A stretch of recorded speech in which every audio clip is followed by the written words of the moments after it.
Hello and welcome to episode 5 of the Survival Handbook. Today's episode is going to teach you how to manage food, water, weight, and everything in between, as well as where you should spawn at the start of your adventure. If you want to learn more about how to grow your skills and all sorts of other ARK-related stuff, subscribe now so you don't miss anything. As you probably know, there's a lot of different places you can spawn when you die or when you're starting a brand new character. Each map has different spawns of varying difficulty that you'll have to learn in order to have the best chance for survival. Fortunately, there's a little trick I've learned that typically spawns me in the easiest area of the map so I can start properly. A lot of maps will actually lay out the difficulty of each spawn for you by directly stating one area is easier than another, like Aberration or the Center.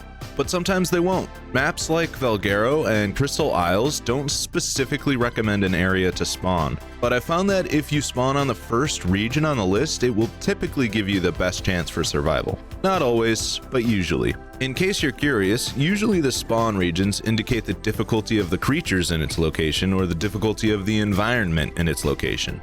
Unless it's Aberration. They say the portal spawn is the easiest, but if you've ever played Aberration, you know there's nothing easy about it. I actually don't recommend starting on Aberration unless you have extremely good mental fortitude or want a really good challenge. Either way, I digress. Let's move on to managing your stats. Managing stats can be really difficult for new players, considering how quickly food and water drain to zero. You might be tempted to pump food and water full of stat points as soon as you get a few levels, but I suggest resisting that urge and putting points into more useful stats. You can unlock a water skin at level 3, and while it slowly leaks water, it should provide you with enough hydration to move from point A to point B.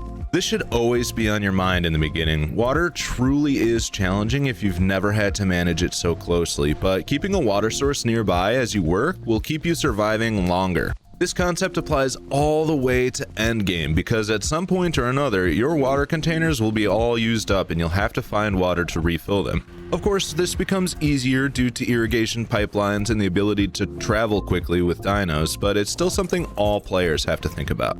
Food can be an issue in early game as well if you're not constantly thinking about it. You could always eat berries that you pick from bushes, but they don't last long and occasionally you won't be able to find any nearby bushes. Thankfully, dodos and listros are pretty easy to come by and they're really easy sources of meat and hide. I recommend getting cooked meat as quickly as possible so that you don't have to worry as much about it going forward. Even going so far as to make a preserving bin to store your meat longer, or even to turn it into jerky is a good idea. I feel like food and water are huge issues for new players in early games, so those simple concepts should at least get you moving in the right direction. Of course, there are a bunch of other stats to go over, so let's talk about them. There are a few things you can do when it comes to weight, stamina, melee damage, torpidity, and so on. This part really comes down to personal preference, if I'm honest. I always recommend that all players, no matter what type of build they're going for, put some levels into weight so they can carry more, and torpidity so they can resist the elements. You're always going to need to carry stuff, and you're always going to need to resist the elements to some degree. That leads us to the type of build you're going for. Do you want to punch everything to death with only a few blows? Do you want to run faster than everything else on the map? Depending on what the answer to those questions are, you might want to pump a bunch of points into melee damage or movement speed, or even loads of health or stamina. When it comes to these extra stats, it simply comes down to your preference.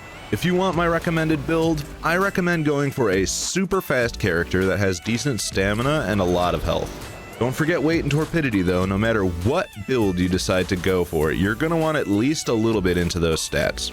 I think one of the most difficult things to manage at any stage of the game is weight. There comes a point when you're so efficient at gathering resources that weight truly becomes an issue. If you find yourself encountering this problem at any point, I strongly recommend bringing dinos with you on resource runs.